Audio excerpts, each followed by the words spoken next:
Yes, ma'am. Please start.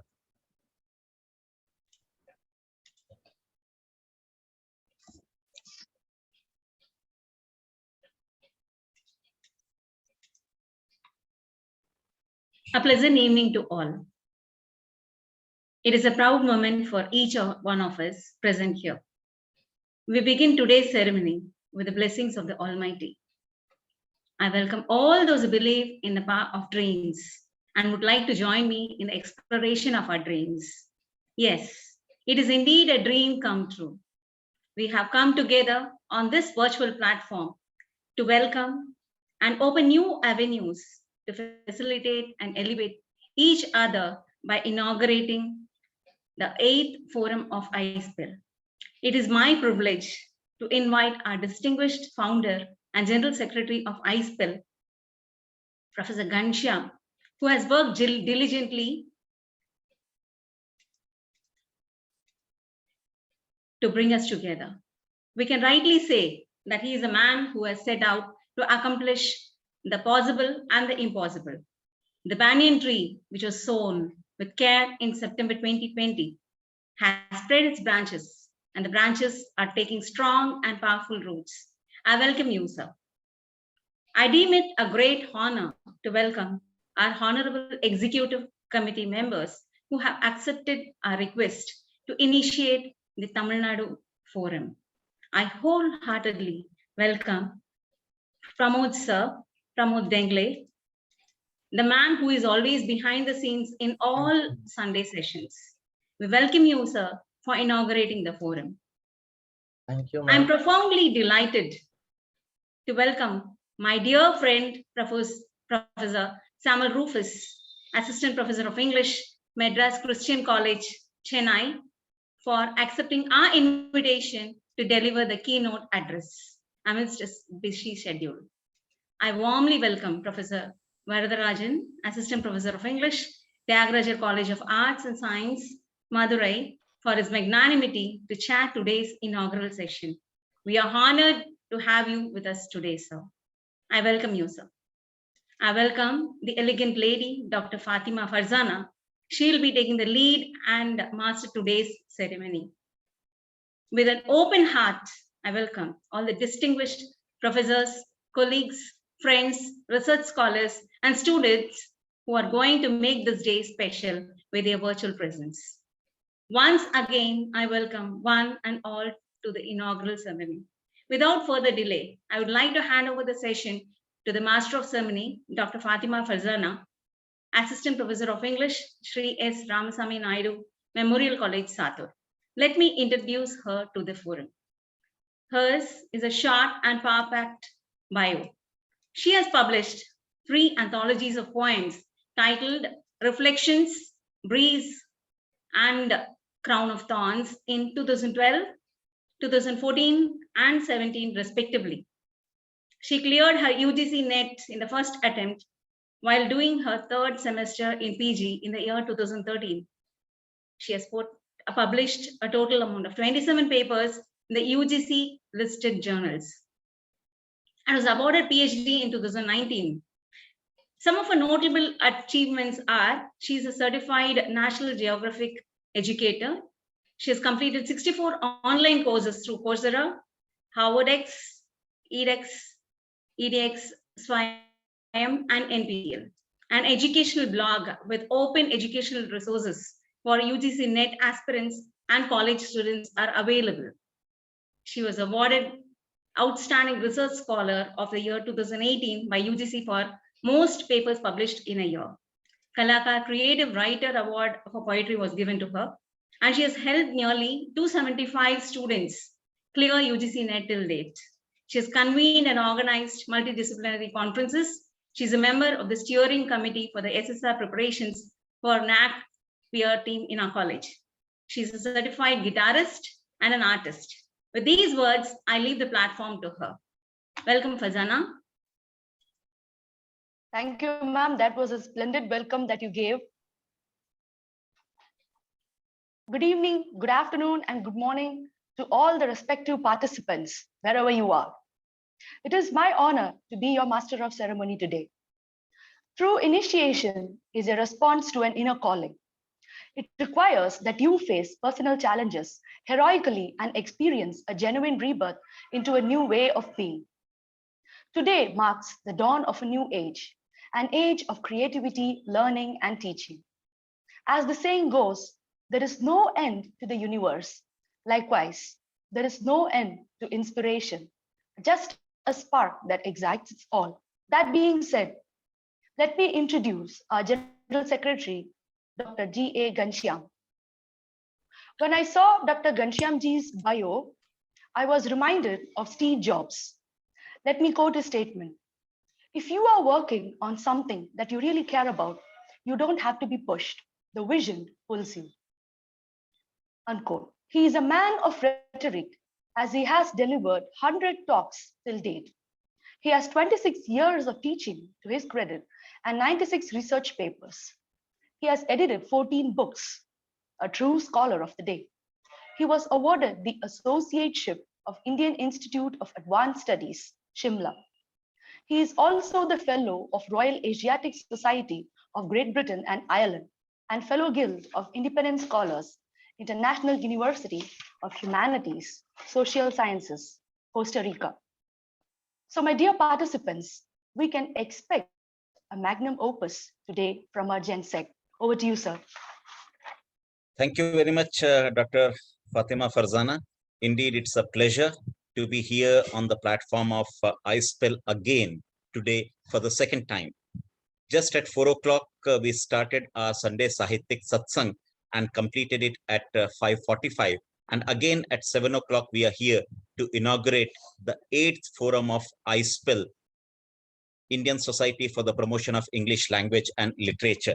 As it is being said in our Vedas also, Asatoma Sadgamya Tamsoma Jyotirgamya Mrityorma Amrutam Gamya. Lead me from unreal to the real. Lead me from the darkness to the light. And today is the light. Today is the day full of light, wherein we are going to inaugurate the 8th forum of iSPELL. The journey of iSPELL is quite challenging. When the entire world was locked down, and on 5th of September 2020, where everywhere only chaos was there, people were there at their homes, and everything was locked up, but the ideas were not locked. The intentions were not locked. The aspirations were not locked. The initiation was not locked. So having handful of people together, those who were there at their homes, this very idea of germination of a seed in the form of iSPELL came into existence. When the entire world was looking down, iSPELL started looking up with a hope, with an aspiration, with a kind of a commitment to facilitate and to elevate. With the motto of facilitate to elevate, we established iSPELL, Indian Society for the Promotion of English Language and Literature, on the August day in India, which is known as 5th September, the Teachers' Day, the day of Radhakrishnan, who could be taken as the icon for all the teachers of India. Nothing better than the recovery of faith, the person who has written the recovery of faith, Dr. Sarvapalli Radhakrishnan. Since then, iSPELL is progressing with leaps and bounds.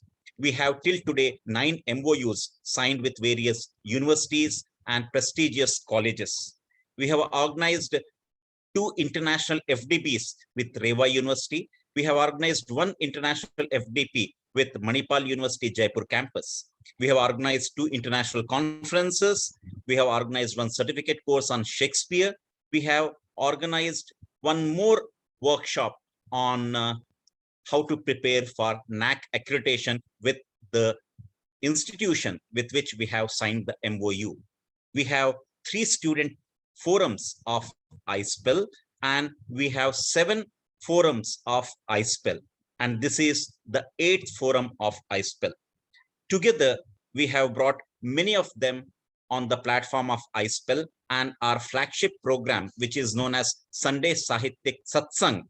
Today, it has attained 80th Sunday Sahityik Satsang. Next Sunday, we are going to have the 81st. So in these 2 years, it's the only society which is progressing quite ahead of all the English fraternities, all the associations, all the societies, and without having a full stop, we are progressing ahead. Organizing an event takes a lot of pain, a lot of work, a lot of groundwork, a lot of homework. But as far as iSPELL is concerned, it has become a habit for iSPELL. Every Sunday, we are organizing Sunday Sahityak Satsang. We call it Triple S. And in NAC also, we know Triple S is very important. Students' satisfaction survey. Here we call it Sunday Sahityak Satsang. And every forum of iSPELL is organizing at least one event every month. So that brings all the scholars, all the researchers, the students, the stakeholders together on one particular platform. So the issues and the topics, they are unlimited. And we always believe that holding the people, sustaining with the people, maintaining the relationships with the people is the most important thing. We are born human, but we need to become being human. So there is a long gap between human being and being human. iSPELL is going towards being human. With all these, I welcome all of you on the platform of iSPELL, wherein we are going to inaugurate the wonderful forum of iSPELL in the form of 8th forum of iSPELL Tamilnadu Forum. Thank you very much for giving me the opportunity to share my views. Thanks a lot. Thank you, sir. Your everlasting effort, even on Sundays, will definitely lead us from darkness to light. iSPELL shall bound into adventures together towards being human. The one exclusive sign of thorough knowledge is the power of teaching. That was said by Aristotle. Only a teacher can create all other professions. That being true, let me now introduce Dr. Pramod M. Dengle. He is an assistant professor of English at Dr. T.P. Tope Arts and Commerce, Knight College, Parel, Mumbai. His expertise lies in literary theory and criticism, philosophy, psychology, and communication. He is a trainer of employability skills. He has done certificate courses and served learners since 2008. Now I invite the executive committee member of iSPELL to inaugurate the session.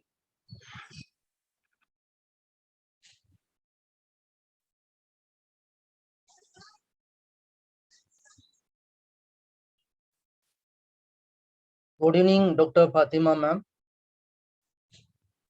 Good evening, sir. Good evening, everyone.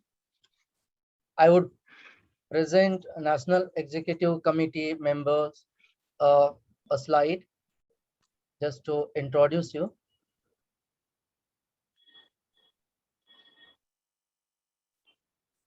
This is the National Executive Committee of iSPELL. Professor G.A. Ghanshyam sir, Founder and General Secretary of iSPELL. Professor Anupama Ora, President. Dr. Prasanta Chakrabarti, Vice President. Dr. Ashok Sachadeva, Vice President. Dr. Murali Krishnan TR, Joint Secretary. Dr. Payal Datta Chaudhary, Joint Secretary. Mr. Rakesh Digraskar, Treasurer. Dr. Shamta Chaudhary, Coordinator. Dr. Shalini Yadav, PRO, and myself, and Mr. Ranjan Debnath, Dr. Rakesh Damir, Dr. Lieutenant Indrani MR. Thank you.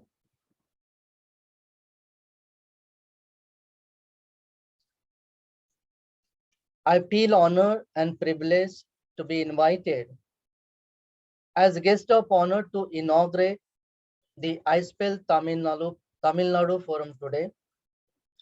This really gives me a great pleasure to be part of iSPELL and its functioning.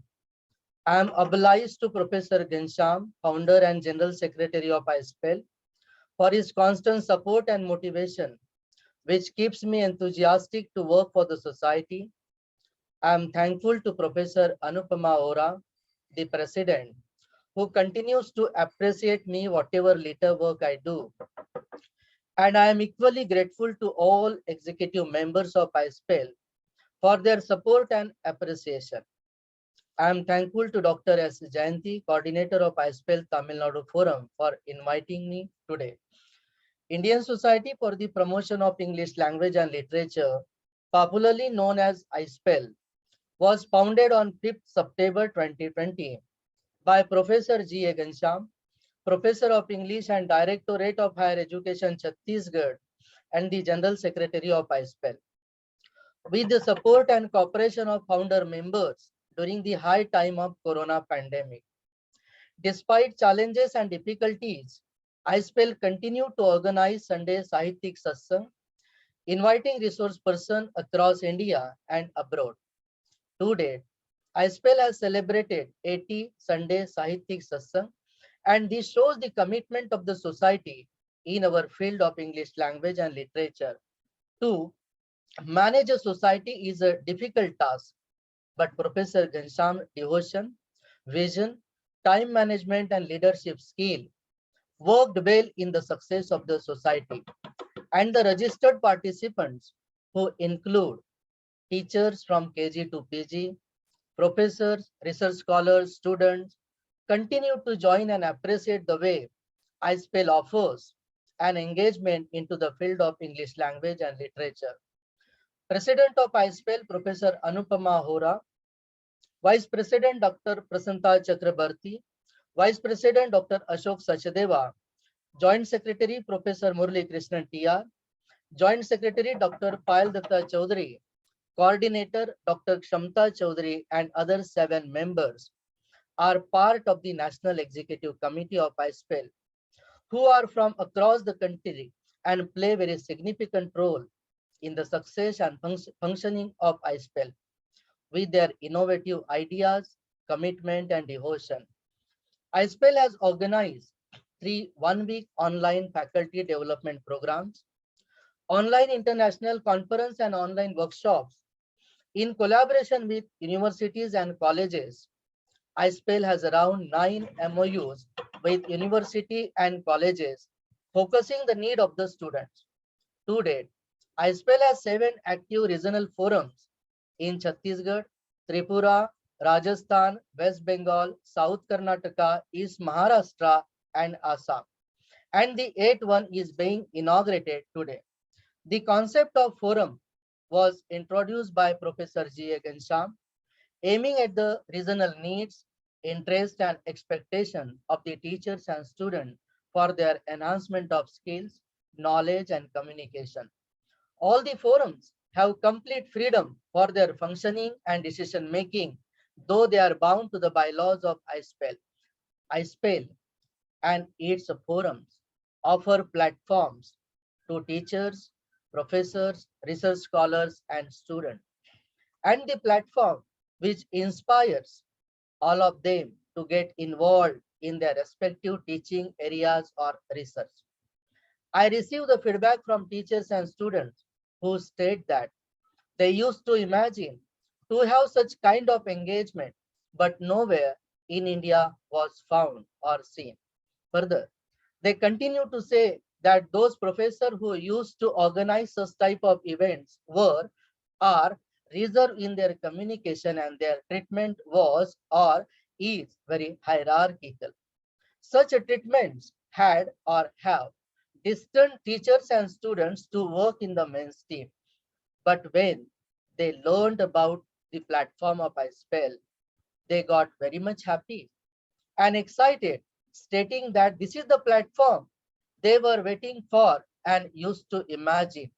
This happiness among the teachers and students prove how iSPELL is meant for them.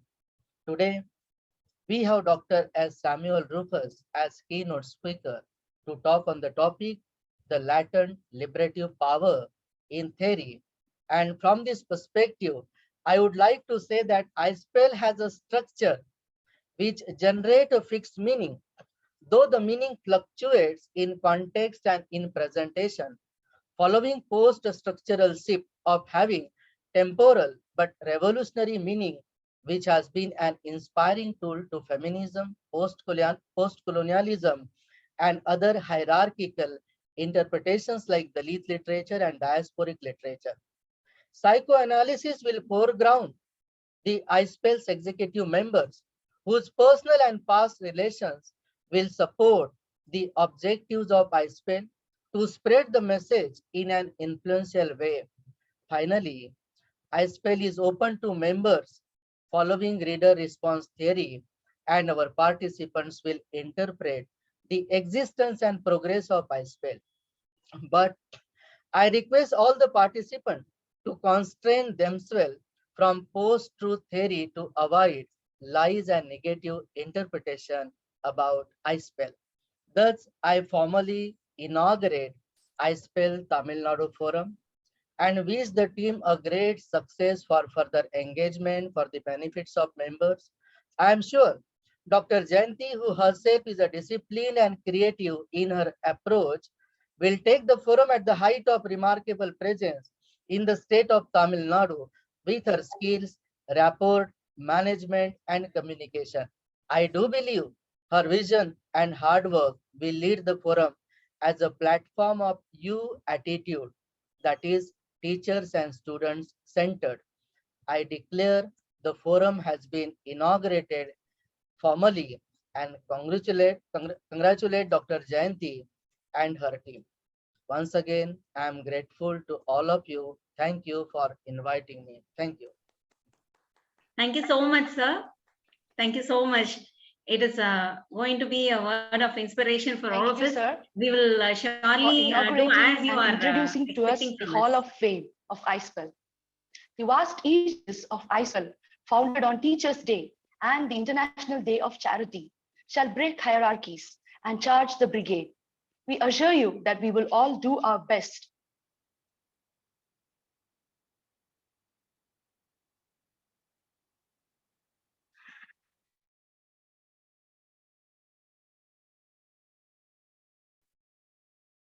Yes, Dr. Fatima.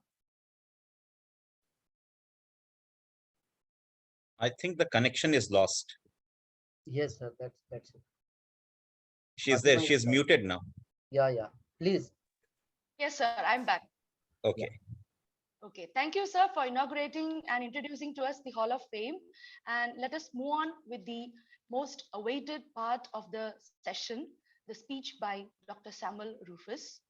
Let me introduce him with a quote from Carl Jung that is most appropriate to his credentials. The meeting of two personalities is like the contact of two chemical substances.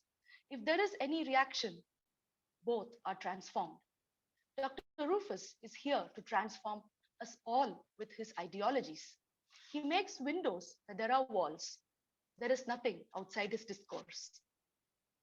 He started his career as a lecturer in the American College in the year 2002, and he joined Madras Christian College as assistant professor in the year 2003. His areas of expertise are critical theory, communication skills, post-colonial studies, cultural studies, and coaching for the UGC NET. He is the recipient of the University Gold Medal in MA English and winner of the President Venkatraman Gold Medal for Academic Excellence in Bharatdasan University, Tiruchirappalli. Ma'am, can you increase your volume, please? Yes, sir.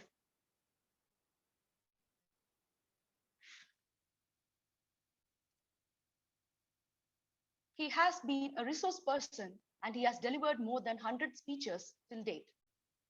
He has published 9 books and 15 journals and chapters in books. He has also edited 12 books and presented 40 papers in international conferences. He is the founding editor of Eclectic Representations, a peer-reviewed journal of the Department of English. He is the member of the PhD doctoral committee in various colleges and universities across Tamil Nadu. He is also the member board of examiners in various colleges and deemed universities in Tamil Nadu. He has such a vast bio, but we do not have time to write an entire book about Dr. Samuel Rufus. So let me conclude with this and introduce the resource person who is going to give a speech on the latent liberative power in theory and overview. Over to you, sir. Thank you so much, ma'am. Am I audible? Am I clear? Yes, sir. Yes, Yes. sir. You Thank are. you. Thank you, sir. Yes, Thank you. Thank you, sir. Thank you, ma'am. And thank you, iSPELL, for your Tamil Nadu forum. I wish iSPELL huge success in all your blessed endeavors that you're doing, all your academic endeavors. Thank you for the warm words of introduction. I don't know if I really deserve all those wonderful words. And thank you, Dr. Jayanti, for having invited me here. The topic that I like to briefly speak on, give an overview, would be on the latent liberative power in theory. So it'll be a brief overview. I'll just take around 45 minutes, the time given to me. Now, we all know that famous axiomatic statement that says literature transforms, theory liberates, research makes a difference. So we all of us are practicing literature students, and we all know this famous axiomatic statement that says literature transforms the way we look at life, the way we look at people, the way we look at society, the way we look at culture. Literature transforms our perspectives, our perceptions for the better, enhances our perspectives. The same way, theory, we say it liberates us. What does it liberate us from? Theory liberates us from dogmas, our own biases, our own prejudices. Yesterday, I didn't know something about feminism, but today I know something about feminism, and my perspective to women has changed. Yesterday, I didn't know something about post-colonial studies, but today I've known something about post-colonial studies, and I look at a colonized subject from a liberated perspective. Yesterday, I didn't know anything about new historicism. Today, I know something about new historicism, and I always believe that the text and the context are equally important. It rather becomes a co-text. So, theory is liberated, and Catherine Bell sees the last part of the phrase, research makes a difference, in the sense that the research that I do, the research that we do as part of our MPhil or MA or PhD thesis, it really has to make a difference to society. So I'll just go back down the centuries, 24 centuries down the line, right from Plato to Aristotle, who have given us theories. In a nutshell, I'll be giving you how Plato's dialogues have given us a perspective. Truth can be attained, or truth can be, truth can be understood only through dialogues, he says. Aristotle, coming again, he has written a lot of treatises on politics, physics, poetics. His own theories give us another perception to literature, to art, and to life. Coming down the line quickly to the Renaissance, when the Renaissance reached the shores of England from the shores of Italy, we all know how the Renaissance theories celebrated humankind. I don't want to use the word mankind here. Sexist again, theory tells us. So I would rather say from Hamlet, written in 1601, Shakespeare's Hamlet, that beautifully sums up the Renaissance spirit. What a piece of work is man. How noble in reason, how infinite in faculty, in form and moving, how like an angel.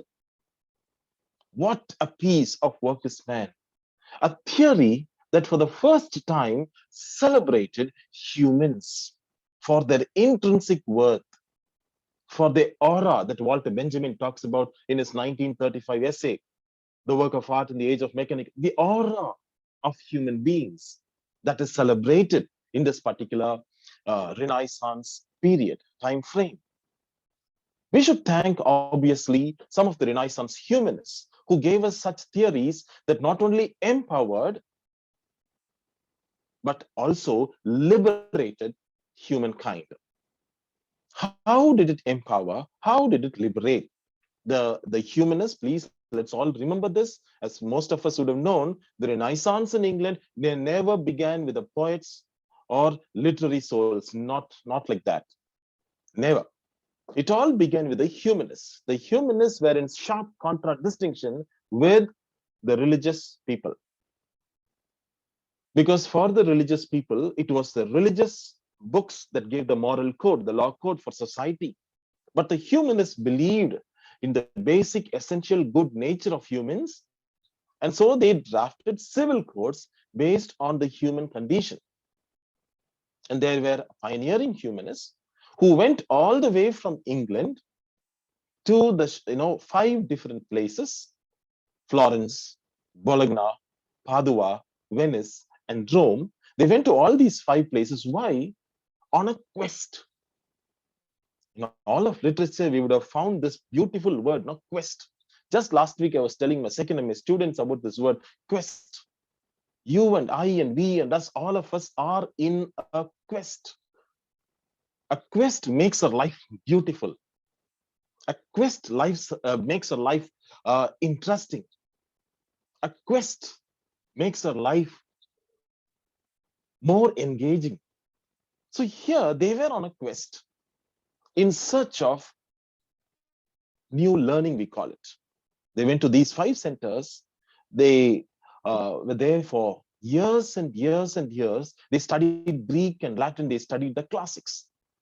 And once they studied the classics, they came back to England. They established centers of learning in Oxford, in various places in England.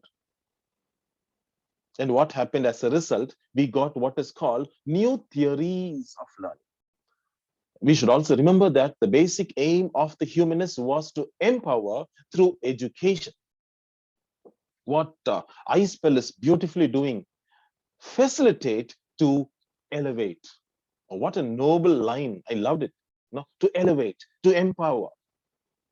And that is exactly what the new learning did to them. Thomas Linacre, William Grossin, Erasmus, Thomas More, they all went to these 5 centers of learning because Constantinople had fallen to the Ottoman Turks, 1453. So all the treasures of wisdom, classical antiquity had been taken to all these 5 centers, down deep into the nights, in cartloads, they've been taken there.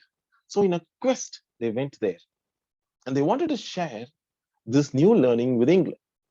One reason why, apart from the printing press that standardized the English language for us, one reason why in almost the 14,50,000 words that we have in English, we say now approximately every year, 1,000 words are added to the Oxford English Dictionary. So approximately we have around 14,50,000 words in the English language. Most of these words, around 90% of them, have the roots either in Greek or in Latin. The reason is the theories of new learning given to us down the ages in the 15th century. That is why we call it a renaissance, a rejuvenation, where humans were celebrated. One line I would like to quote from the History of English Literature, a huge voluminous 1,500-page book by Macmillan. It is no longer in print now. But there, from Kazamian and Leguino, that famous book, there I loved one line about the Renaissance that says, thought was liberated. I repeat, thought was liberated. We earlier saw the axiomatic statement, literature transforms, theory liberates, research makes a difference. So here about the Renaissance, I say, thought was liberated. From what does it liberate you from? From your cliched perspectives to life. And how did it liberate you? Because they went across the shores, they learned something new, they came back, and most of the words, last week I gave an assignment where I told them, have your cell phones with you, I said, Etim Online is a website where you can see the root of any word in English, the English language. So I told them, okay, type out this word, missile. What's the root? They'll immediately trace the root. It says, this century, it is from Latin or it is from Greek. Tractor, the word tract means pull. Tractor, something that pulls. Attract, pull towards. Distract, pull in 2 different directions. Subtract, pull away from. So almost all the words that we have got is because of these theories of learning that were disseminated, that elevated human beings down the ages, right from the 15th century, thanks to the new learning that happened, the theories that surrounded this new learning, which promoted art as a form of knowledge. I repeat, art as a form of knowledge in itself. Till then, art was not seen as something that has content or knowledge to it. This in the 15th century. And right from then, you have down the line, you have how liberty or liberation was a quest. We also find in theory, every theory is a reaction to the school or the movement that came before it. Every theory is almost obviously a reaction to the school that came before it. Why? Because I have another perspective, I come out with another theory. She has another perspective, she comes up with another theory. So theories are always reactionary to the previous school or movement that came before it. In the 15th and the 16th centuries also, you have a whole lot of theories. And I'm quickly coming to the concept of liberation. Will Durant, in his beautiful book called The Story of Philosophy, I understand that most of us here are literature students with some leanings towards philosophy, because literature and philosophy are twin sisters, we call them, right? So for all of us literature students, we almost obviously read this book, no? The Story of Philosophy by Will Durant, where he gives one beautiful line that I love a lot. All revolution, he says, is the result of accumulated oppression. All revolution in the world that has come about is the result of accumulated oppression. The same with theory. Now you find the quest for liberation. In the American Declaration of Independence, you'll find the word used time and again. And the sons of liberty, they call them, from the 13 colonies, they had clandestine sons of liberty, you call them. We also know about the Statue of Liberty at the New York harbor, and the liberty and land. This was a movement in Russia, just ahead of the Russian Revolution, because they said we need liberty as well as our lands, because the lands were in control of the Tsars in Russia. The same way we have liberty, equality, and fraternity. 1789, the French Revolution happened. It is still the motto of France today. Liberty or death. In India, the freedom movement had this as liberty or death. In Africa also, either liberty or death. So liberation was a quest. And on the physical plane, if liberation was a quest, on the literary plane also, this liberation was a quest, especially in France. We all know, if there is a famous statement given by the Austrian Chancellor, his name is Duke Metternich. He says, if France sneezes, the entire Europe catches a cold. Interesting, no? I love the statement actually. If France sneezes, the entire Europe catches a cold.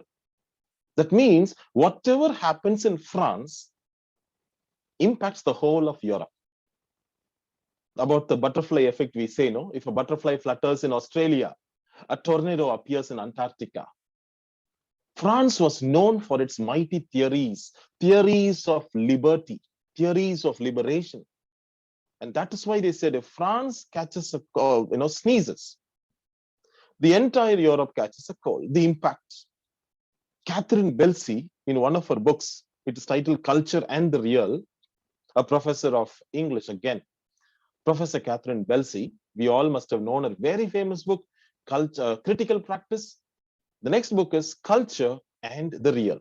All students of research, especially who are doing research, will be familiar with this book, Critical Practice and Culture and the Real. For my students, I made it compulsory for them to have a copy. There, in the preface, Catherine Belsey says this. You know what she says? theories arrived by the plane loads, not cart loads,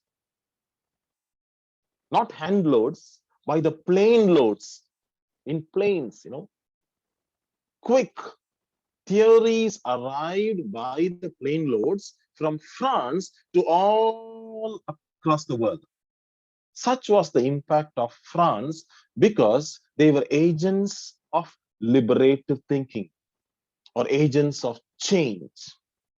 Now, how did this catch up in the 19th century all across the world? Of course, we have a whole lot of theoreticians coming up in the 19th century. Matthew Arnold was there, who gave us a theory of the touchstone method, the grand style. We have other theorists also there, but one particular theoretical school that spread all over the world from formalism, Russia. I'll just give you an example. I have an apple with me here, right? Dmitry Pisarev said this, about what is the use of an apple on a sheet of paper?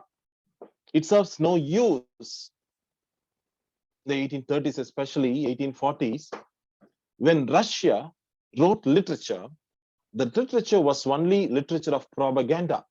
They were called prophets of propaganda.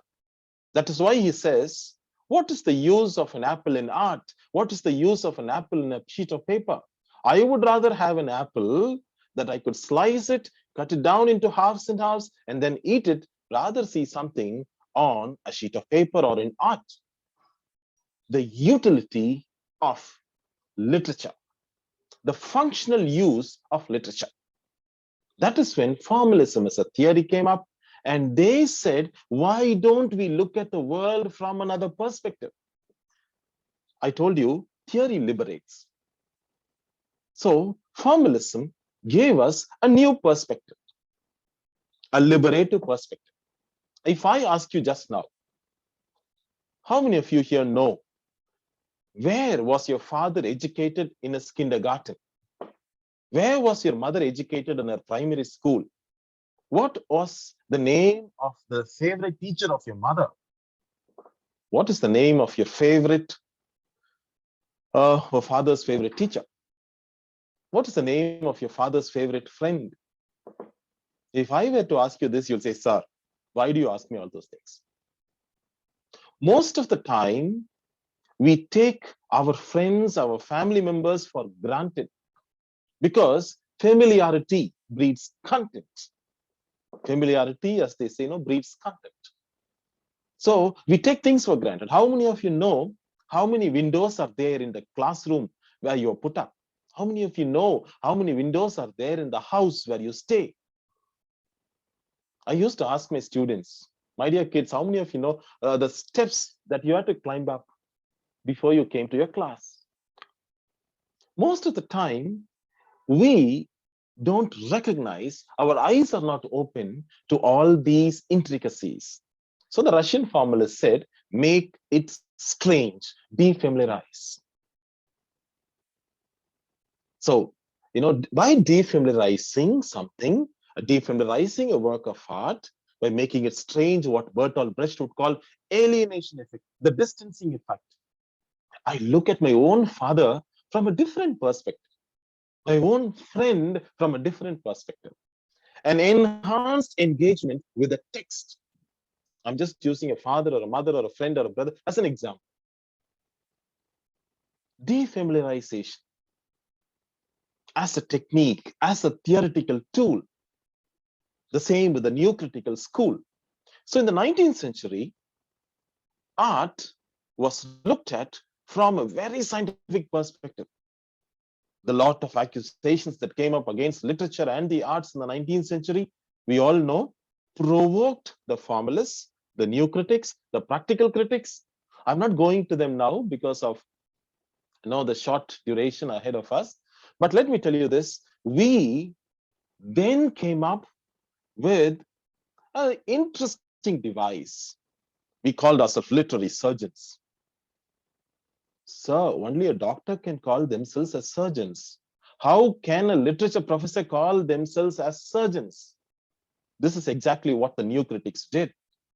They said, yes, We are literary surgeons. What does a surgeon do? A surgeon, a doctor alone cannot perform a surgery. They have to have done an MS, a Master of Surgery, to perform a surgery. That means not everyone can do a surgery on a text. Only those who are qualified, only those who are equipped for the purpose can do such a surgery on a text. To do a surgery, you need surgical devices. We call them literary devices. And what are these interesting literary devices? Like the doctor or the surgeon, the medical surgeon has their own surgical devices. We have our own literary devices, without which we are not armed to perform, to dissect the body or the text. What are these literary devices? This particular school gave us a theory that said irony, ambiguity, paradox. All these are literary devices, a metaphor or a symbol. These are all literary devices. So just imagine, I just want you to think about this idea for some time. There are two types of critics in the world, we call them. One is called the academic critic. The other is called the public critic. After watching a movie, for example, last week I watched this movie Jalsa, that Hindi movie. I liked it a lot because of the difference in perspective that they gave. Now, an academic critic would look at that movie from an entirely different theoretical framework. The public critic would only cater to the public sentiment, public text. They would either say it as trash or say wonderful. What are the qualities that make it trash, or what are the qualities that make it wonderful? They will not be able to look at it from that perspective. The reason is they are not armed with the tools, the literary tools, the literary devices to perform a surgery on a text, on a movie. In the post-structuralist world, we call even a movie as a text. Even my bill that I buy in the grocery store becomes a text. Even I become a text, you become a text. All of us become texts in the post-structuralist parlance. So, in this perspective, how do we evaluate a work of art? Is it the public critic who matters, or the academic critic? And this is where theory helps the academic critic. They will look at the feminist representations there, how women are portrayed, how the colonial subject is portrayed, how a particular character is portrayed, how the disabled, especially in that movie, how a disabled character is portrayed, how the voiceless are voiced, how the silences are able to speak, how the absences become a presence. But a public critic would not necessarily know about it. And therefore, they cannot have an enhanced engagement with the text. Aaron Copland, A-A-R-O-N, Copland, 1957, if I'm right, he wrote that very famous book, What to Listen For in Music. What to Listen For in Music, an amazing book. If you're a music lover, you will love this book. There he says, there are three planes in listening to music. One is, music whiffs past my ear, and so I listen to it. That's it, right? I don't empathize with music there. I just listen to it. That's it. The second one is, I can classify between the various genres in music. Classical music, this music, pop music, rap. I can differentiate between that. Blues or jazz or spirituals, range of music I can differentiate. The third is almost on a different plane altogether, where I know the nuances of music, every beat, every rhythm appeals to me. That is, according to him, the real plane of listening to music. Not many can afford that, but it enhances your engagement with what? With that text, with that particular music. The same with a literary text.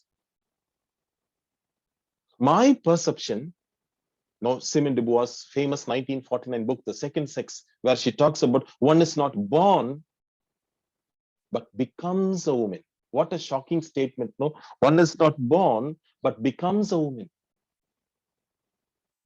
Becomes a woman, the performative. Before I read The Second Sex by Simone de Beauvoir, my perspective was different. But after I read The Second Sex by Simone de Beauvoir, my perspective completely changed. There was a great transformation. Structuralism gave me another perspective. If new criticism said, if new criticism said only the apple matters, nothing else about this apple matters. Where did it come from? The tree that it came from, the place that it came from, the people who are responsible for nurturing this apple to its fruition, nothing matters. A text is a text. A text is an autonomous entity in itself. You have to squeeze the text to the fullest to get its entire essence. What T.S. Eliot would call the lemon squeezing school of criticism. The text would have its aura. The text has its own meaning within itself. Why do you need the author? Like today, if you have Barack Obama, you won't ask about necessarily his father or mother when you want to evaluate him as president. Something like that. The text is an autonomous entity in itself. But the structuralist, the formalists would say, defamiliarize the apple. It will make you have an enhanced engagement with the apple. The structuralists would tell you a different perspective, another liberated perspective. They would say, I can't evaluate this apple in isolation because this apple has to be taken as a part of a larger system in which it is a part of. So the apple obviously would take me to the twigs, the branches, the tree, the soil in which it was rooted and planted, and then to the wider system that made this apple a possibility. Marxism would tell us how much of labor working class was exploited in the making of this apple. How many hours of blood, toil, sweat, and tears went into the making of this apple? How many farmers had to commit suicide to come to get this apple for you and for me? Post-colonial studies will give us an entirely different perspective. They would ask, will a post-colonial subject get to eat this apple? Feminism would give us a different perspective altogether. Psychoanalytic criticism would necessarily make us think about the original apple, the fall. How many perspectives we get to a particular text? And that is why they say, Roland Barthes says, from a work to a text. Why? Because the text makes you enjoy or celebrate with a liberated feel to it. That's exactly what Derrida also talks about in his 1966 essay, Structure, Sign, and Play. My identity is based on a structure, according to Saussure, right? One of the pioneers of structuralism, we all know. I'm just recapping. I belong to a structure. Family as a structure that constrains me. College as a structure that constrains me. My ID card is a structure that constrains me, that limits me, that restricts me. I have a whole lot of these structures. In the application form, the first name that is written is name of the father. Have you ever seen an application form in school or in college where the name of the mother comes first? Very rarely, maybe. Name of the father, then the name of a structure always has a center, and the center has the power which dictates to the margins.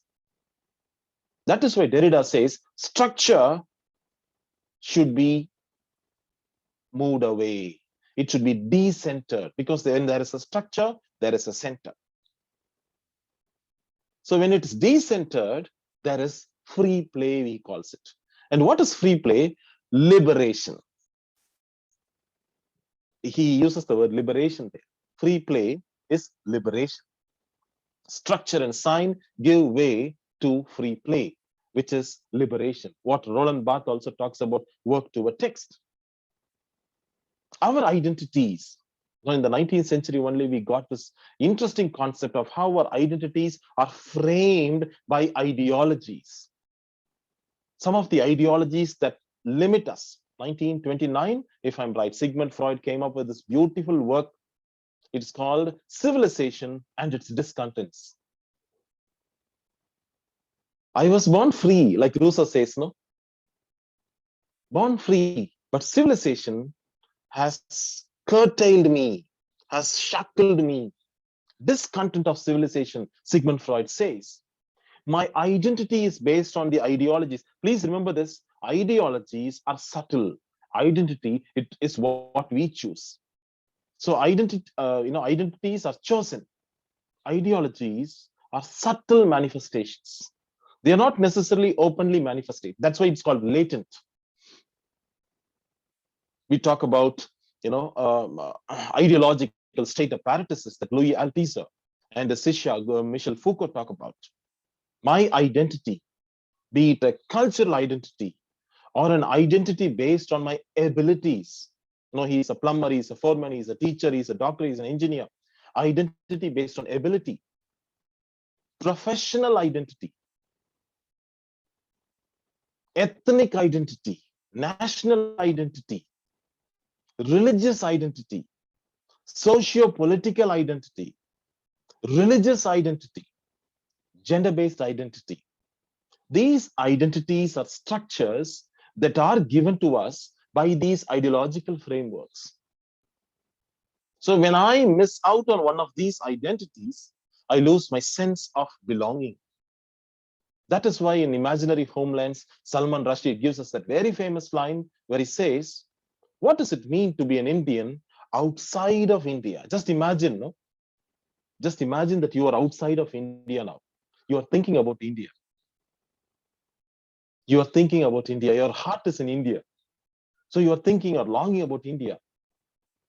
Just imagine if someone says anything wrong about our motherland, you will get so angry, although you are in a foreign land. What does it mean to be an Indian outside of India? When you lose a sense of identity.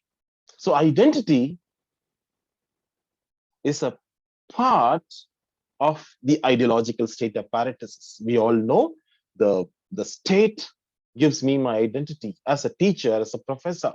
The state gives you your identity as a research scholar. The state gives me an identity as a passenger in the train, not me. The state gives me an identity as a customer in a shopping mall. So my identity is based on these ideological state apparatuses. Culture is not the real. Please read Catherine Belsey's wonderful book that gives us this liberative feel. Culture, we all thought was the real, but culture is not the real. Because the real is conditioned by culture. Culture is something that comes from the capitalists or those in power. Last week, I gave an assignment in class, an interactive exercise for the 3rd BA English Literature class.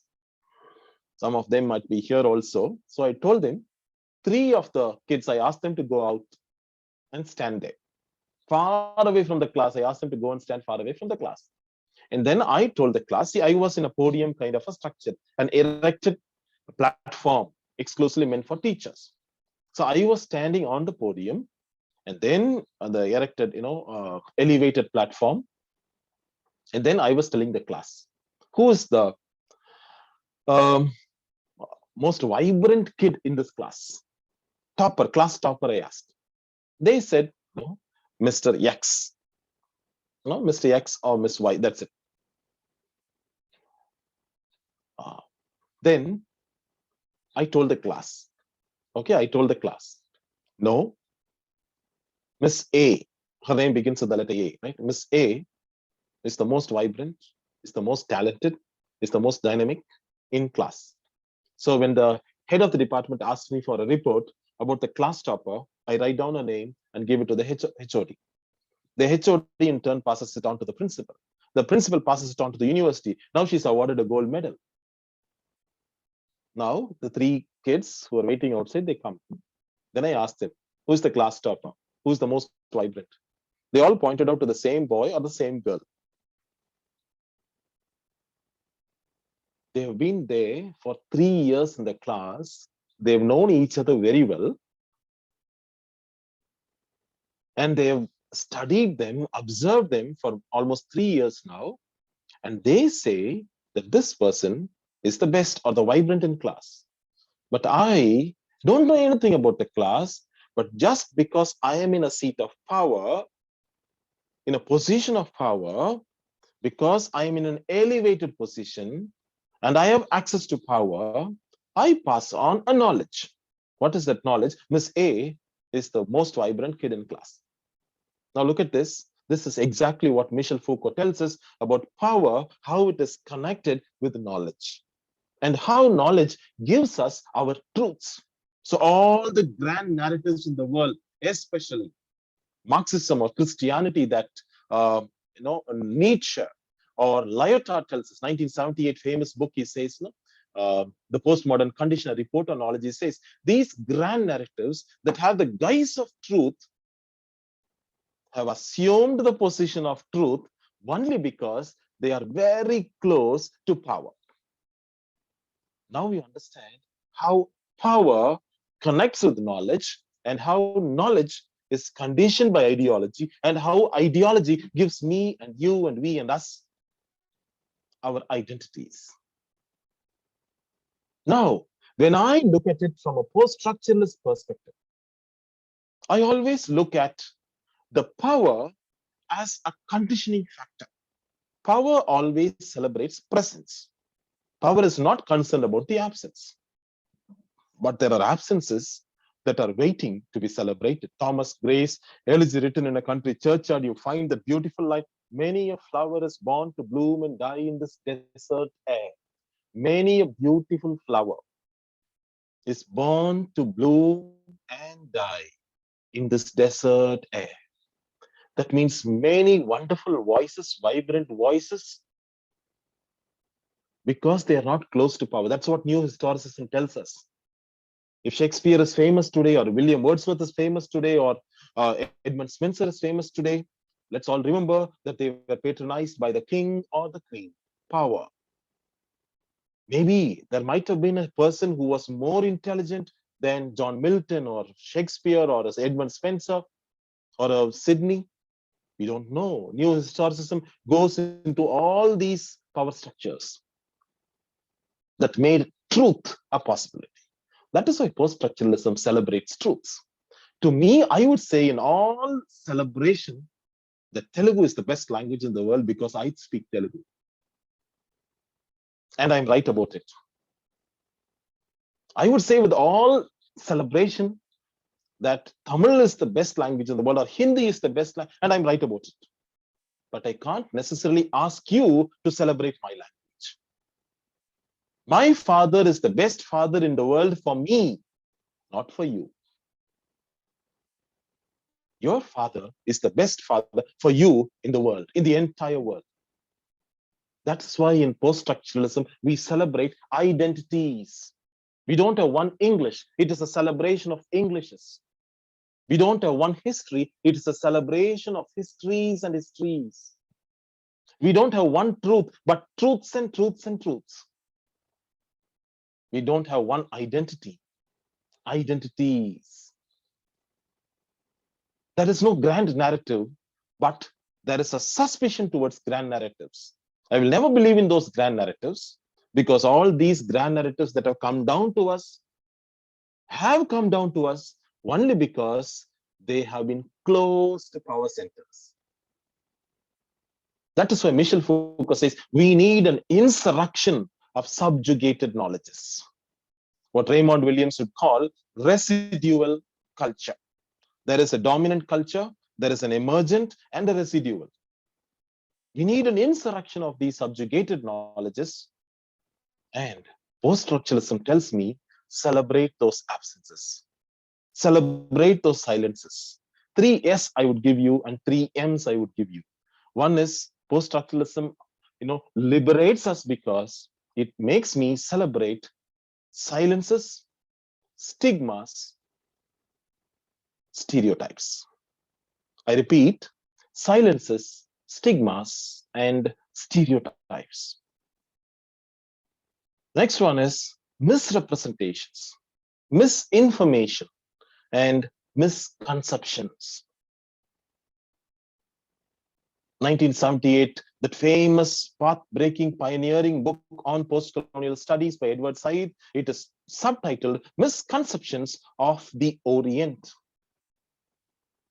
Orientalism, misconceptions about the Orient. And there is a celebration that happens. When does this happen?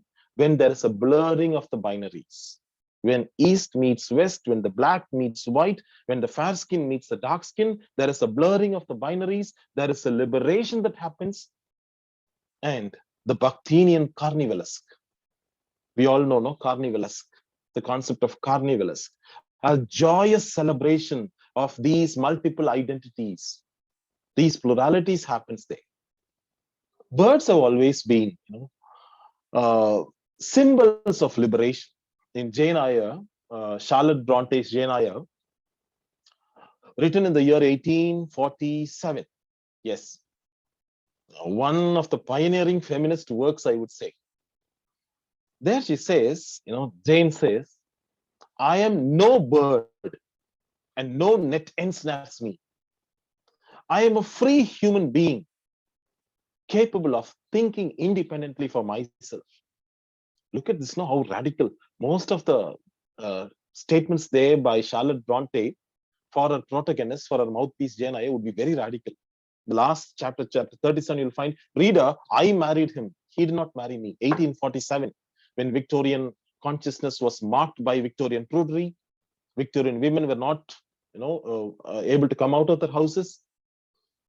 A false sense of modesty. During that time, she says, I am no bird and no net ensnares me. I am a free human being. In the 1890s, right, when Henry Gibson wrote his The Doll's House, there again you have the last part when Nora walks out of the house. You will find there is a dialogue between Nora and her husband. She'll walk out of the house, she'll want to slam the door. When he says, wait, Nora, don't you think you have duties to your husband, to your children? Then she says, yes, I do, but I have more sacred duties. What are they? She'll ask. Duties to myself. He'll be shocked. Didn't your religion teach you that your husband and your children are more sacred? Oh, well, I don't know anything about your religion. Didn't the pastor tell you in church that your husband and your children are your most sacred? The pastor gave his version of a sermon from his pulpit. When I am free and celebrate myself, maybe I will give a thought to what she says. And then she slams the door and she walks out. This is exactly what Michel Foucault says, pastoral power. He talks about the 4 kinds of power: pastoral power, disciplinary power, sovereign power, and biopower. How they constrain us, what Nietzsche would call slave morality. How we are constrained or conditioned by these forces, by these truths. A truth should set us liberated, or it should elevate us. If it empowers, good. If it disempowers, it doesn't liberate you. And that's exactly what happens here.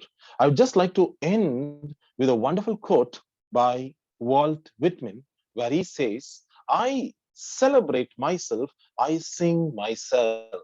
In the song of myself, he says, I celebrate myself. By celebrating myself, I celebrate you. You might be dark. I celebrate you. You might not know my language, but I celebrate you. How theory liberates, no? Newly married people would have this problem, especially in the first few months or first few years of the marriage. The wife would come in with a different set of ideologies on her. The mother-in-law will ask her, didn't they teach you how to make coffee? Didn't they teach you how to respect the elders? The mother-in-law will ask. Just imagine the other way around. I'm going to celebrate a newly entered soul who has come to my house. Now I'm going to celebrate everything about her. She doesn't make coffee. I celebrate it. She doesn't know how to cook. I celebrate it. She doesn't know many languages. I celebrate it. Theory gives me this multiple perspective, and the celebration part comes only when I'm consciously aware of the liberative power of theory. Only from liberation comes the celebration. So I could call myself a celebrationist only when I am impacted by the power of theory that has left its mark on me. Thank you so much.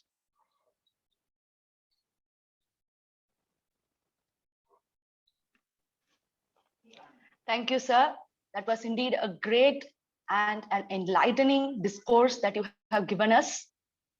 Research makes a difference, as you have said, and you have taken us on a quest from Aristotle to the neo-theorists, liberating our thoughts and revolutionizing the concept of being human. A plain loan of favorite lines and books changed our perspectives. You have indeed defamiliarized theory itself with your meta-narrative discourse. And we, I assure you, shall celebrate ourselves from now on. Now the session is open to questions. Participants, you are free to get your questions clarified from sir. So please feel free to ask questions. Thank you, ma'am. Thank you so much.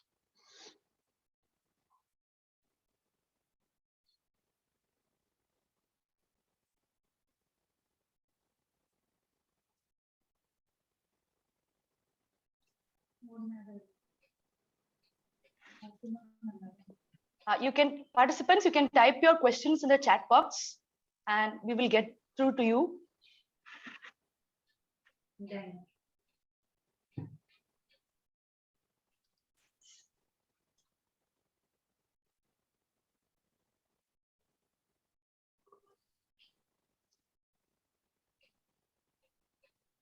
Thank you, everyone.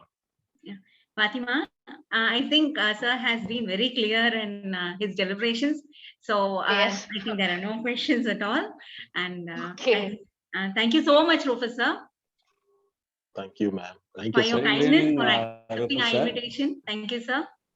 Rufus sir, this is Dr. Bhupati from Periyar University. Yes, sir. I'm really happy that this is the first time I have got opportunity to listen to you. In fact, you have given us a wonderful treat on the Sunday. Usually Sunday, I look forward for merry, like eating and taking rest. But really, it's a fruitful Sunday that I have spent in my life. Thank you so much for giving such a wonderful treat of literature and theory.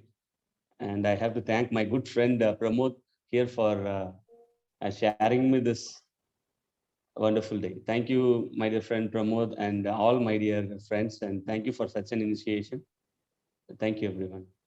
Thank you, sir. Thank you, sir. Just to add, Dr. Bhupati, all the Sundays iSPELL is providing food for thought. So we make you to understand nuances of English language and literature. Do join our Sunday Sahityak Satsang. And today, Dr. Samuel has narrated it in such a great way that he has facilitated, liberated, elevated us to celebrate the things. So that celebration goes on. And it's for the individual to understand how the celebration has to be understood and how one can understand the basic essence of celebration. So all these theories, all these concepts, all these ideologies, everything is there for every individual to understand the things. The moment you get into the classroom and when you face the students, your own narrative, your own explanation, your own interpretation, that changes from time to time, person to person. And also the way you understand your students and the way you make them to understand these theories, they make them to understand it in such a crystal clear way. And today, what Dr. Samuel has done, he has not only facilitated us the theoretical aspect and the theories, but he has elevated the understanding of the theories in such a great way. So thank you very much on behalf of iSPELL, Dr. Samuel, for doing the honors. And it was really fantastic. And the way you delivered, the way you made it to for the participants to understand. And at the same time, what you said, structure has to be removed. So there should not be any structure. And in Rigveda also it is being said, in the beginning, there was no margin. In the beginning, there was no center. Because there was no center, so there was no margin. So at the end, there will be no center. At the end, there will be no margin. So let us all go without margin and without center, and every individual can enjoy the individuality of the individual. Thank you very much. Thank you, sir. Thank you so much.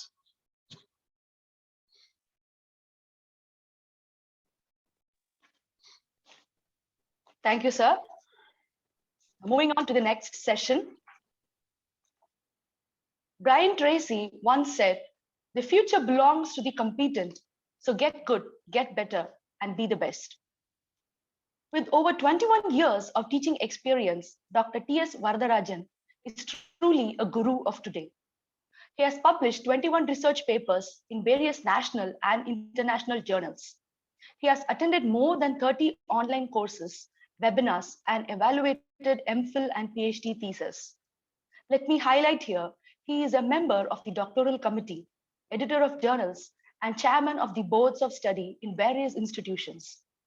Let me now take the honor of inviting our chairperson, Dr. Varadarajan, to moderate the session. Over to you, sir.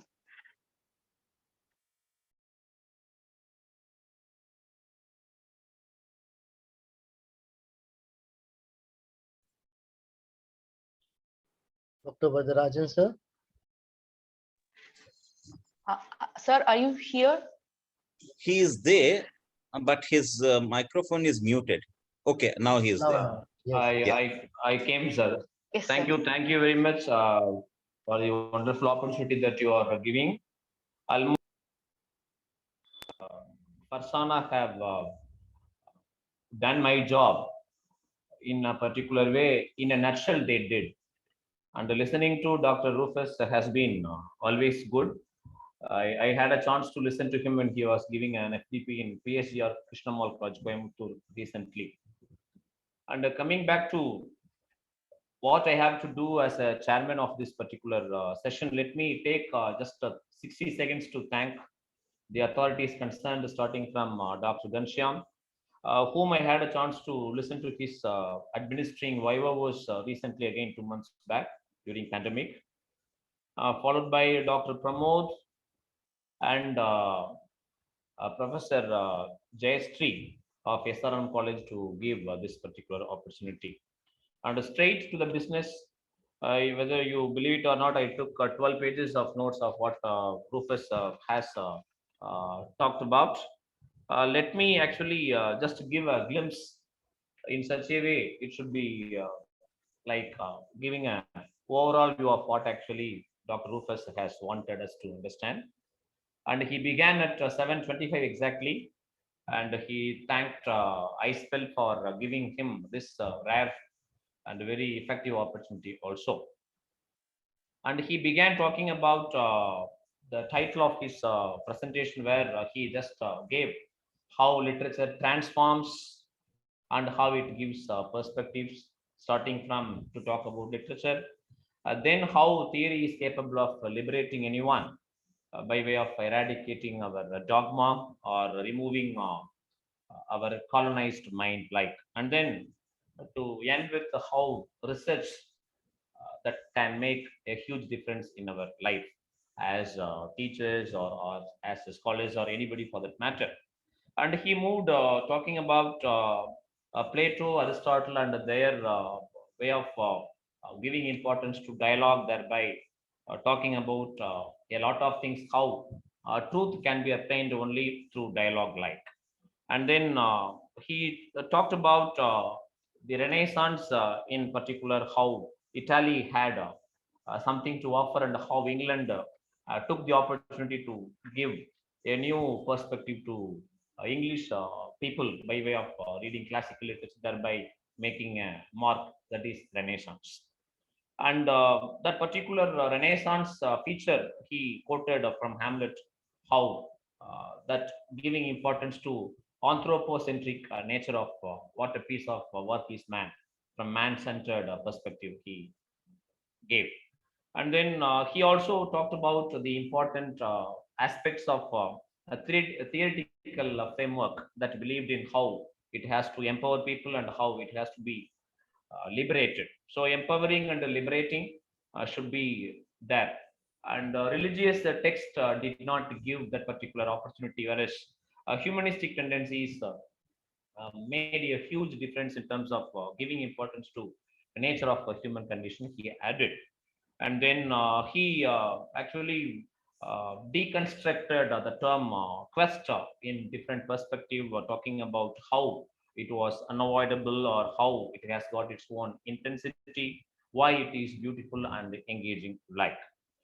And Greek and Latin, actually how they played a vital role in understanding the world literature, and especially how British literature became very popular. He gave his beautiful illustrative answers.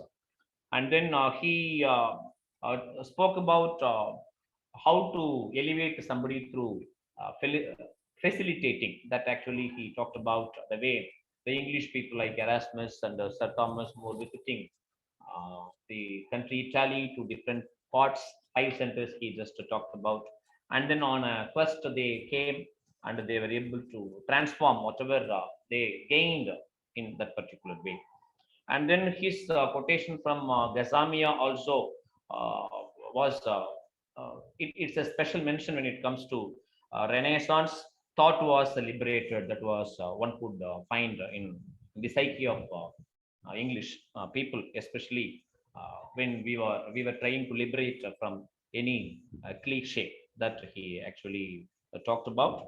And then he did also make use of the word missile, tractor, subtract, to talk about how liberation can be actually operated on a particular level. And then he added a few things related to art as a form and how in 15th century liberty became one of the important aspects, and how the story of philosophy was quite evident. Either we take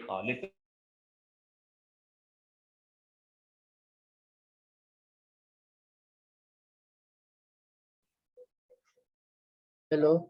he actually added, just get a call, that's wicked, sorry for the inconvenience. And then he did make a mention of formalism, Russian formalism, about the French Revolution, other important aspects of what or how France became quite powerful in telling the world how they are revolutionary, especially when France sneezes. Actually, the entire world catches cold like that. The impact that they gave for anything academics like.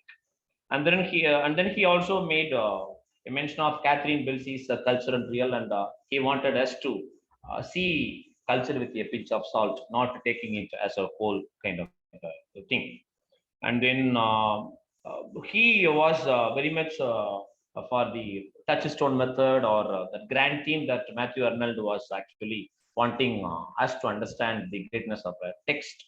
And unity, how utility is very important. As long as there is no utility, we fail to understand the greatness of the functional use of any literature, actually he added. And then he's showing the apple and talking about the new critical perspective. From there he just moved to structuralism, then using the same apple, post structuralism, thereby wanting us to defamiliarize everything, like as Dr. Ghanshyam was talking about, removing the margin, removing the center, and we should be able to engage in a beautiful manner where a defamiliarization should be one of the important aspects that he talked about. Another analogical, most effective mention was he's using the rhetorical device, comparison and contrast, or I could call it even to an extent analogy, where the literary surgeons, how we teachers, the practitioners of literary theorists or literary surgeons, like how a doctor, medical doctor, functions or performs a surgery. Both of them are doing the same thing with their able tools. So he urged us to read a lot in order to interpret any canonical text for that matter.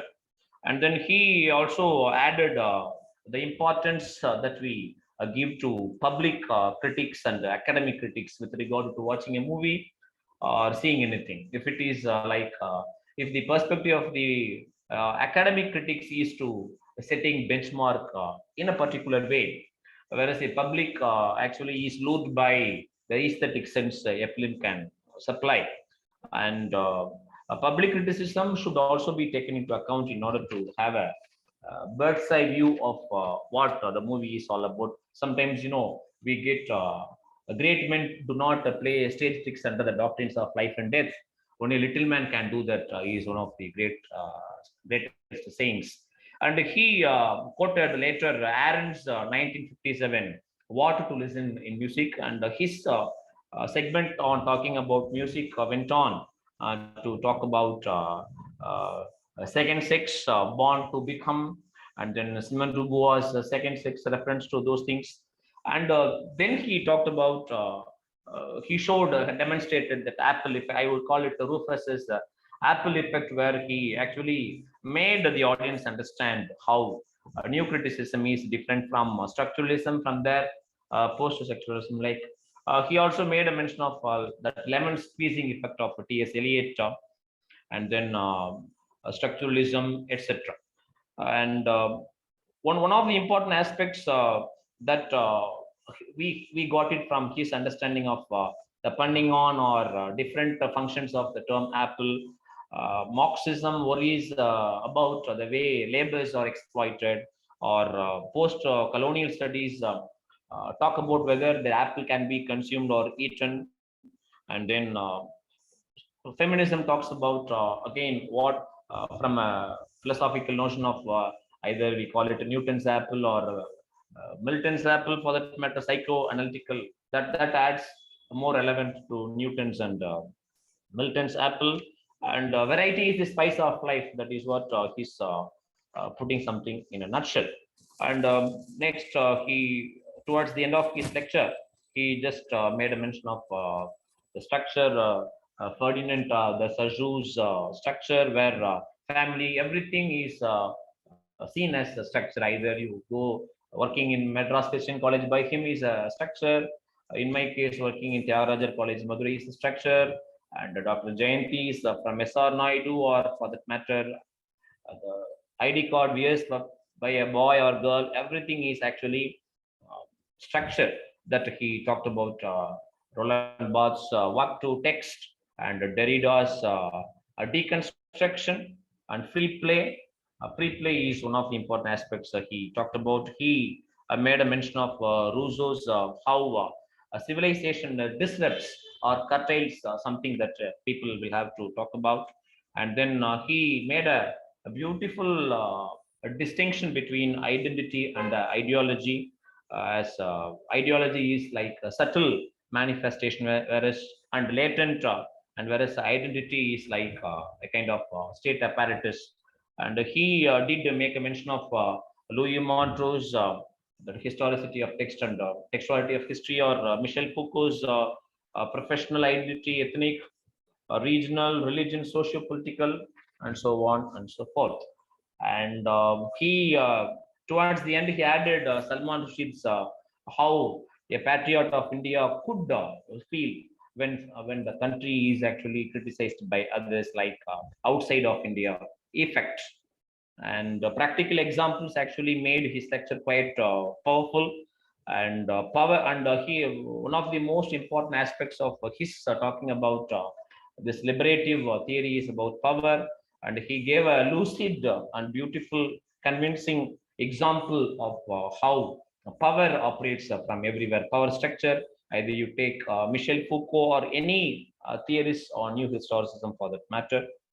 And with regard to Elizabethan England, he wanted us to understand how power actually wields everything in the name of Shakespeare, Spencer, Milton with Oliver Cromwell, or Shakespeare with Elizabeth, or later when we talk about Macbeth, that gunpowder plot, where Shakespeare is giving clarion call to the entire England. Any attempt to kill James will result in getting Duncan killed, kind of a thing. Or we talk about divine right theory also for that matter. And truth is a possibility that actually he did, and it goes. Actually, I could not. For I think I have got to a limited time, and he did make a mention of this Charlotte Bronte's Jane Eyre, where I am no bird can ensnare, no cage can ensnare me, kind of a feminist perspective he talked about. And his beautiful presentation on liberative theory is concluded with a quotation from Walt Whitman from Sorry to Myself. So thank you very much, Dr. Rufus, for your beautiful, penchant, effective, and clear presentation of ideas. I get a feeling of listening to Dr. Noel Joseph Viraj, a famous teacher, Dr. Bennett, I think your friend, and a few practitioners of even my own colleague, Dr. M. Ilongovan is a famous teacher as far as theory is concerned. And you gave a real cocktail. And I think I'll be able to manage my 3 or 4 classes from your lecture, because I'm teaching now for my third BA, this T.S. Eliot, I.A. Richards, and others, Introduction to Literary Theory and Criticism. And I could take my take-home point is to get a bird's eye view of what criticism and theory all about. Thank you very much, sir. Thank you, Dr. Jayanti. Thank you, everyone. Respected Ghanshyam, sir. Dr. Farzana, inshallah, you have done your master of ceremony in such a way, you have reduced the burden of my being the chairman within court. Thank you very much.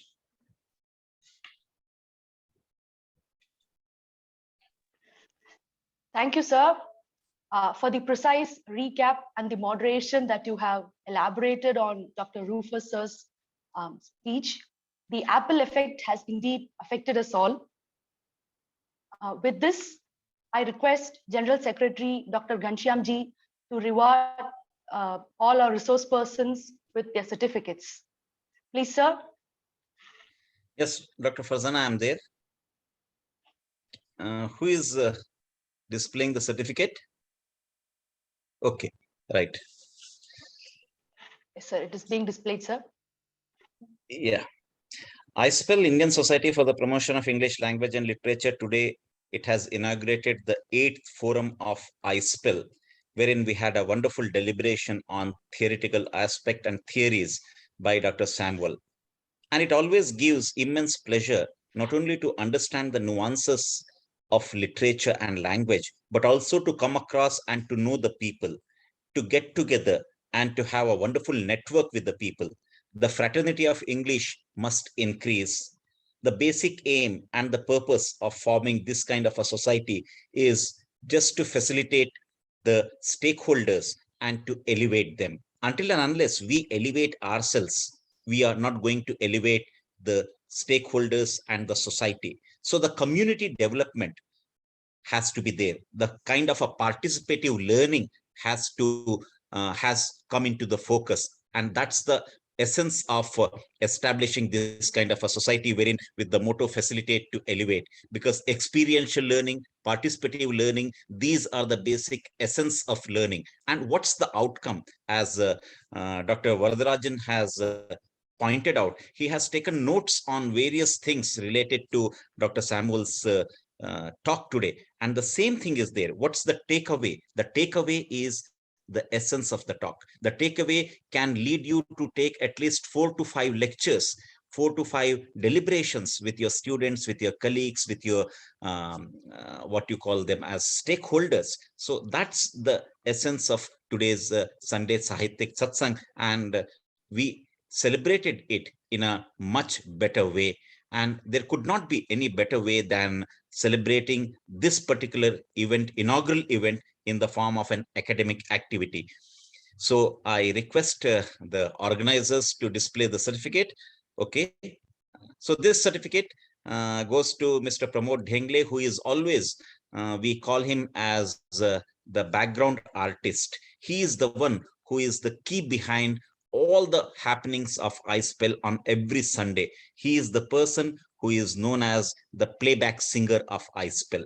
His face is never visible, but his actions are more visible, and his actions are louder and much impressive than what he is. So he is a man who believes in the karma, and his karma theory is being there in the form of iSPELL. So this certificate goes to the profound person in iSPELL in the form of Mr. Pramod Dhengle. Mr. Pramod Dhengle, for inaugurating this wonderful forum of Tamil Nadu iSPELL, Tamil Nadu Forum, the 8th forum of iSPELL. So this certificate, with great gratitude, goes to you. Thank you, sir. And with your blessing, really, I have got this opportunity to inaugurate this iSPELL Tamil Nadu Forum. Thank you. And thank you, everyone. Thank you. Dr. Samuel Rufus, who has done wonderfully well today. And I was just reading the chat box. It was full of comments. It was full of wonderful appreciating words towards Dr. Samuel, and the way he has narrated the things, the way he has made all the participants to understand the things, and in a lucid and a clear-cut way, crystal clear-cut way, he has elaborated everything. So for doing the honors, Dr. Samuel, this certificate goes to you. And this is a token of gratitude and love from iSPELL. Let our association grow, flow, and it must reach the unreached. It must touch the untouched. Thank you very much. Thank you, sir. Thank you so much. This certificate goes to Dr. Varadarajan, sir, for doing the honors. Indeed, it's a great and tough job as far as the chairperson is concerned, who has to make a note of everything and also to add his own perspective into the speaker's thought and ideas. And for doing this in a wonderful way, this certificate is a token of gratitude and love from iSPELL to Dr. Varadarajan. Kindly accept it, sir. Yes, Professor. Very kind of you. Thank you very much. Thank you, sir.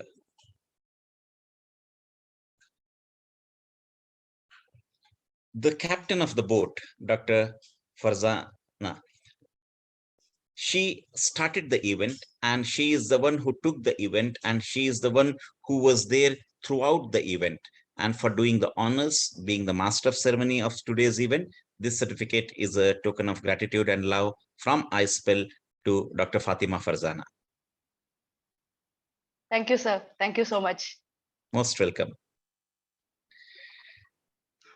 And K. Maheshini, who is behind all these things. She is the one who has created the flyer. She is the one who has designed this wonderful certificate for all of us. And she is the one who is taking a great deal of interest as far as iSPELL is concerned. And we need to facilitate these kind of people to come not only onto the platform of iSPELL, but also to showcase their talent. Being a research scholar, the next month, that's the month of April, is going to be the research month for iSPELL, because we are going to organize all the Sunday Sahityak Satsang based on research only. So this particular certificate goes to K. Maheshini for doing a great job and to support iSPELL. Thank you, sir. Thank you so much. And this certificate goes to Dr. S. Jayanti, the coordinator of today's event, and the person who has taken the initiative to form iSPELL Tamilnadu Forum. It really takes immense pain and what you call effort to form a forum and to gather people, to make them understand the things, and then gearing up and then doing the things. All the homework which has been done by Dr. S. Jayanti has made it possible to inaugurate the 8th forum of iSPELL today on 27th of March 2022. If you read these 27th March 2022, you will find 3 is there, 6 is there, and 9 is there.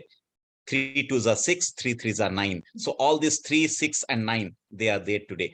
So for coordinating 3, 6, and 9 together today, this certificate goes to Dr. S. Jayanti. Thank you so much, sir. Actually, I was not intending to get a certificate, but since in order to hear your words, I made a certificate for myself. My scholar made a certificate. Thank you so much, sir. Thank you so much. Most welcome, ma'am. So over to Dr. Farzana.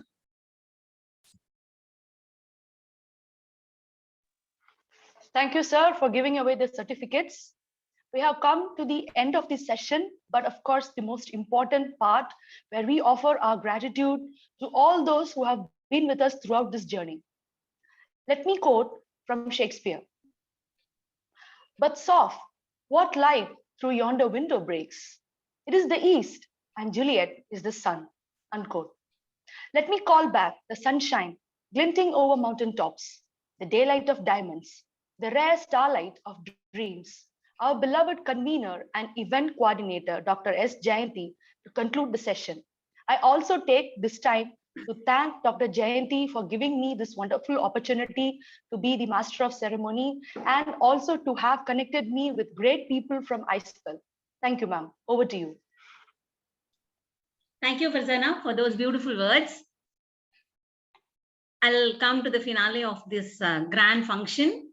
Distinguished and valued guests, General Secretary, Executive Committee members, academicians, research scholars, and my dear student friends. We have reached the culmination of the ceremony, but this is not the end, but the beginning of a new journey. It is my privilege to propose the vote of thanks and acknowledge the contribution of those who have made this day possible. My head bows down to the Almighty for guiding us in the right path and making this event a grand success. May the Lord shower us with many more such blessings. I express my heartfelt gratitude to the resource person, Professor Samuel Rufus, who kept the listeners spellbound with his keynote address. You provided us with an opportunity to listen to your inspiring and in-depth sessions, sir. Not only literature, but you have transferred our perspectives and perceptions and have liberated us from our prejudices and biases. Thank you so much, sir. Thank you for accepting our invitation and spending a valuable time with us. Words would not be short to articulate our indebtedness to the chairperson, Professor Varadarajan, who very beautifully consolidated the deliberation of the keynote speaker. It was as if we were listening a second time to all the points that have been deliberated by Rufus, sir. Thank you for your gracious presence amidst us. Thank you, sir. A heartfelt gratitude to the founder and general secretary of iSPELL, Professor Ghanshyam, for encouraging us to create a platform for sharing our knowledge and thus facilitating to elevate. Without his efforts, nothing would have been possible. I thank the executive members of iSPELL, Professor Anupama Ora, Vice President, Prashanta Chakravarti, Ashok Sachdeva, and the Joint Secretaries, Murli Krishna, Dr. Payal Datta Chowdhury, and the Treasurer, Mr. Rakesh, and the coordinators, Dr. Shamata Chowdhury, PRO, Dr. Shalini Yadav, and the members, Mr. Rajan Devnath, Dr. Rakesh Damet, and Dr. Indrani, my friend. Our sincere thanks to Professor Pramod Dangle for inaugurating the iSPELL Tamilnadu Forum. Thank you so much, sir. You were very patient with us, guiding us in all the ways. Whenever I've met with any hurdle, I used to call you and you were so patient in guiding us. Thank you so much, sir. I appreciate the efforts taken by Dr. Fatima Farzana. She did her part as a master of ceremony very effortlessly and elegantly with her reverberating voice in a poetic style. No event happens in a day. The wheels started moving the day we created a group for iSPELL Tamilnadu Forum and penned a letter of intent for the perusal of the executive committee of iSPELL to initiate the formation of iSPELL Tamilnadu Forum. Professor Shalini, my dear friend, was always there whenever I had a doubt. And I had umpty number of doubts and she was ready to clarify any one of them. Thank you, ma'am.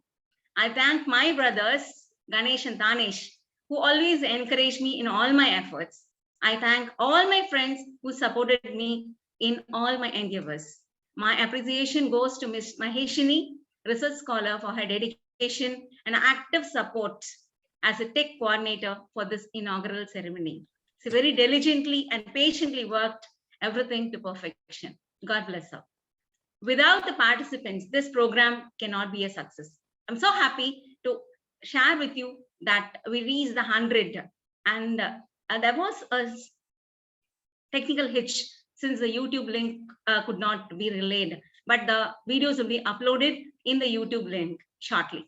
I thank all the participants for their active participation and support. Dear friends, we have to come together here to share and learn from each other.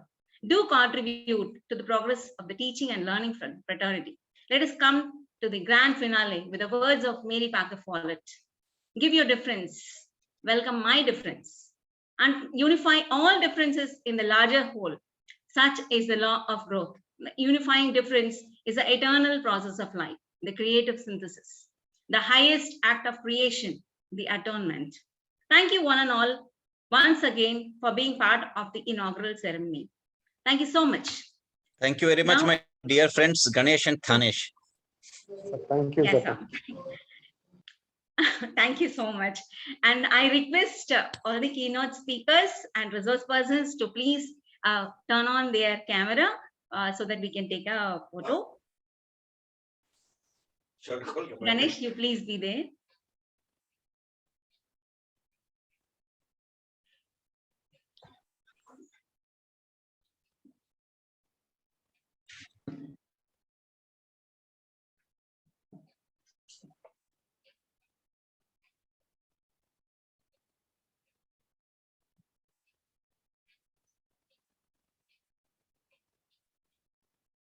Sir, has it been done?